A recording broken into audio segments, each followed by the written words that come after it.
Mesdames et messieurs, bonjour, il est 15 h, bienvenue à vous dans cette nouvelle édition. Voici les titres qui vous seront développés.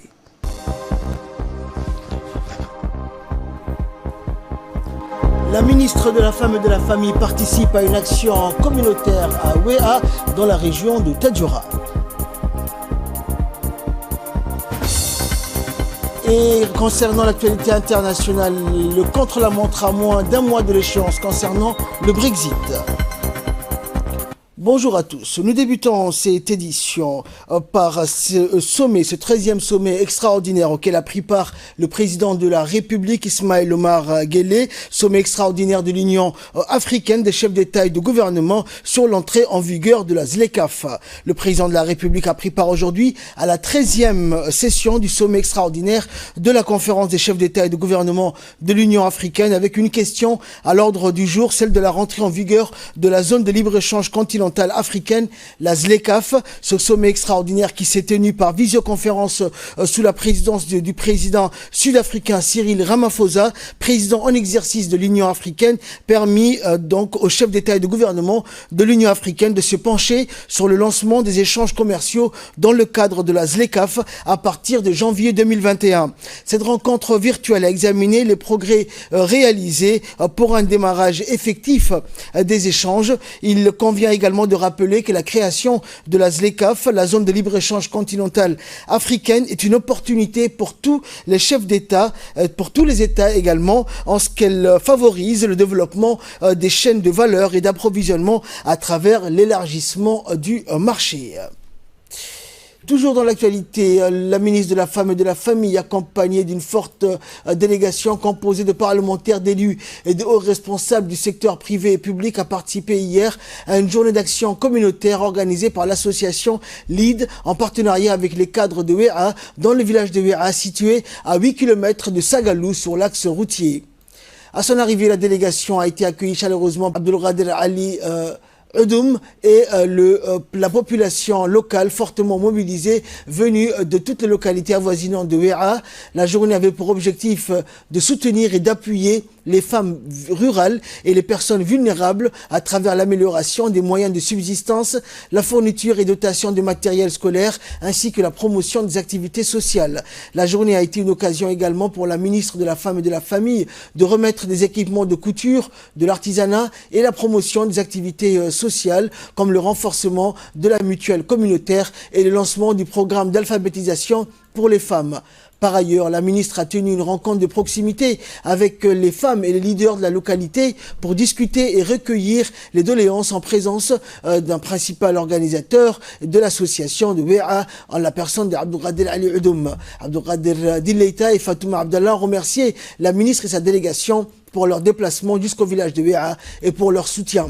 Ils ont souligné les difficultés donc dans l'amélioration, l'accès à l'eau qui est un défi en période de chaleur et le suivi des actions qui ont fait défaut lors des fortes pluies.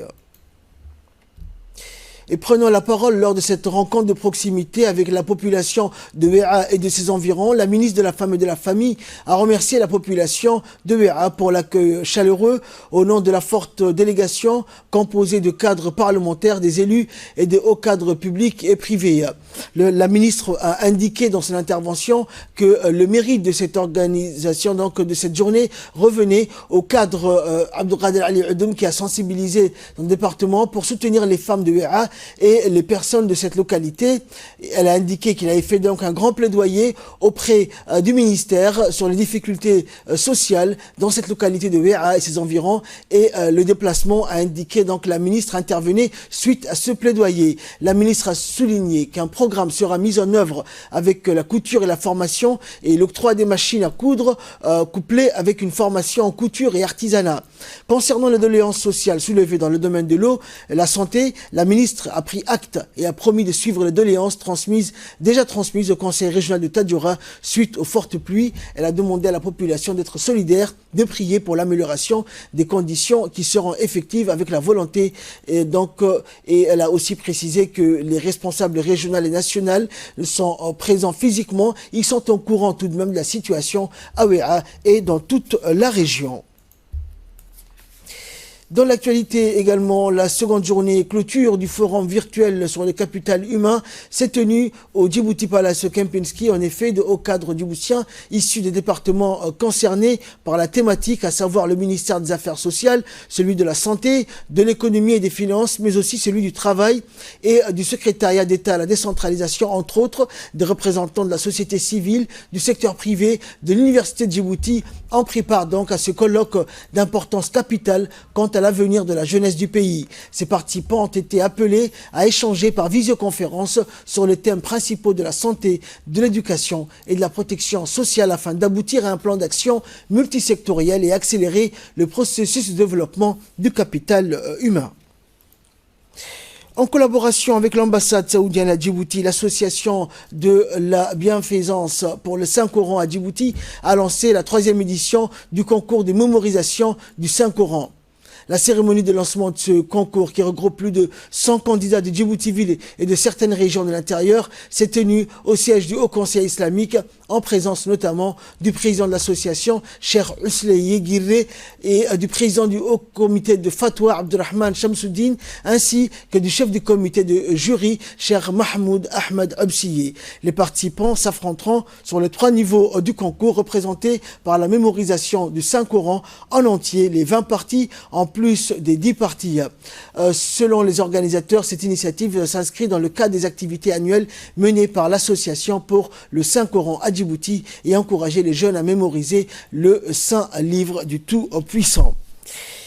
Et pour sa part, l'association de la bienfaisance à Djibouti a prononcé donc un discours lors de la cérémonie d'ouverture du concours, dans lequel il a passé en revue les objectifs de l'association ainsi que les activités et programmes les plus importants qu'elle a entrepris depuis sa création en 2018. Le président de l'association de bienfaisance pour le Saint-Coran à Djibouti a profité de cette occasion pour adresser ses remerciements et sa reconnaissance à l'ambassade du gardien des 2 saintes mosquées à Djibouti pour son soutien à cette édition du concours que l'association organise chaque année depuis 2018. Dans le cadre des activités périscolaires avec le partenariat avec l'Institut français de Djibouti, a organisé donc le 2 décembre dernier un spectacle de magie pour les élèves de l'école primaire de Balbala 7 par le magicien français Guillaume Vallée. L'objectif donc de montrer aux élèves de faire vivre pleinement leur vie en dehors de la classe. Le sourire des enfants sont apparemment une des caractéristiques du magicien Guillaume. L'ambiance a été chaleureuse pour les élèves de l'école de Balbala 7, mais surtout mystifiée par le tour de magie auquel ils ont assisté. Le magicien français s'est longuement amusé avec toutes sortes d'objets du quotidien en faisant jouer les enfants dans plus d'un tour. Le chiffon, carte, le magicien manipulait tous les objets qu'il avait sous la main pour se jouer de la réalité et surtout des sens de son public. Il a allié comédie et magie et surtout transformé son art magique en un langage universel d'humour et de poésie. En nouvelle nationale toujours, dans le cadre de la lutte contre la contrebande sous toutes ses formes et agissant sur des renseignements recoupés, plusieurs unités judiciaires de la compagnie de Djibouti et celle du centre renforcée par un groupe de la gendarmerie mobile a mené une opération coup de poing dans les faubourgs de la commune de Balbala, notamment dans le secteur de la place Hol-Hol. Pour ce faire, dans la nuit du 2 décembre dernier, les gendarmes ont exploité des renseignements selon lesquels des dépôts de cigarettes provenant de la contrebande existeraient dans un garage ambulant situé non loin de la place de Hol-Hol. Lors de cette opération menée avec professionnalisme, les gendarmes ont découvert dans 2 locaux construits en tôle 37 cartons de cigarettes de contrebande de marque Benson et Royal. En effet, les enquêteurs mettent la main dans un premier temps sur 13 cartons de cigarettes de marque Royal entreposés dans un petit local et poursuivant leur investigation, les gendarmes ont saisi par la suite de nouveau 24 autres cartons de cigarettes de marque Benson. La valeur marchande de ces produits provenant de la contrebande est estimée à 4 millions millions de nos francs. Toutes ces marchandises qui proviennent des pays limitrophes sans être taxées ont été saisies et placées sous scellé. Par ailleurs, le haut commandement de la gendarmerie nationale informe la population que les gendarmes ne ménageront aucun effort de jour comme de nuit pour traquer ce type de trafic qui porte gravement atteinte à l'économie du pays. Dans le cadre de la promotion de l'entrepreneuriat de jeunes, une cérémonie de lancement officielle avait eu lieu donc le 2 décembre dernier au centre d'autonomisation des femmes de Tadjoura, organisé par les ministères de la Femme et de la Famille avec l'appui de l'OIM en tant que partenaire financier.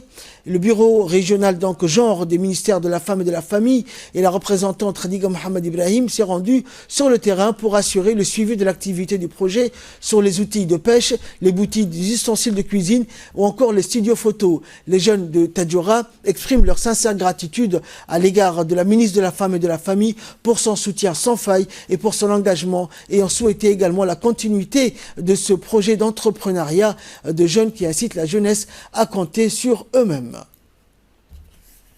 Et dans le cas de la lutte contre la contrebande, cette fois-ci dans la région de l'Unité, la police nationale, composée d'un contingent de forces de la police FPU, dépêché pour renforcer le détachement de la police de Dikil en collaboration avec les agents de la douane, ont intercepté le 3 décembre dernier un important lot de cannes de contrebande et de produits illicites. La saisie est composée de 200 kilos de cannes provenant de Galafi et dans la même journée, une trentaine de clandestins ont été arrêtés. Le cannes saisi par la police nationale en collaboration avec la douane a été détruit par le feu comme il est de rigueur.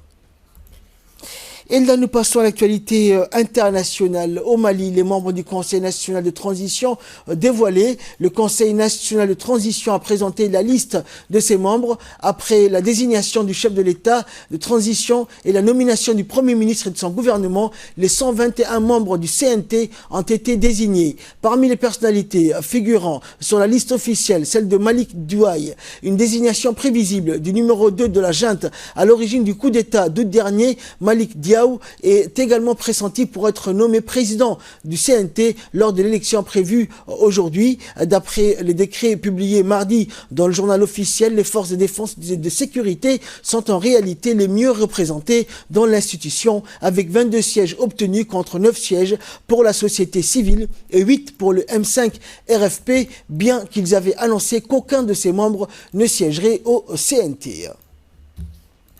En France, la vaccination contre le Covid-19 sera gratuite et débutera en janvier avec les EHPAD. En France, le Premier ministre Jean Castex a détaillé jeudi la stratégie du pays. À défaut d'être obligatoire, la vaccination sera gratuite pour tous et commencera en janvier, d'abord pour toutes les personnes âgées et personnels soignants à risque dans les EHPAD, ce qui représente 1 million de personnes, puis viendra la deuxième phase. Le Portugal opte pour des critères similaires. Lisbonne priorisera 400 000 citoyens parmi les plus vulnérables, puis prévoit de vacciner environ 1 million de personnes entre les mois de janvier et avril. La Belgique a également annoncé jeudi son intention de commencer la vaccination dès janvier en ciblant là aussi les plus vulnérables. Mais si le calendrier se précise pour les pays développés, qu'en est-il des moins fortunés? Les pays du G20 se sont récemment engagés pour un accès aux vaccins équitable, mais l'ONU a encore besoin de 3,5 milliards d'euros pour y parvenir. Autrement dit,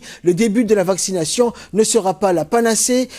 D'ailleurs, en France, Jean Castex a prévenu, il faudra continuer à porter le masque et à respecter les gestes barrières pendant plusieurs mois. Et enfin, c'était dans les titres de cette édition Relations post-Brexit, le contre-la-montre à moins d'un mois de l'échéance.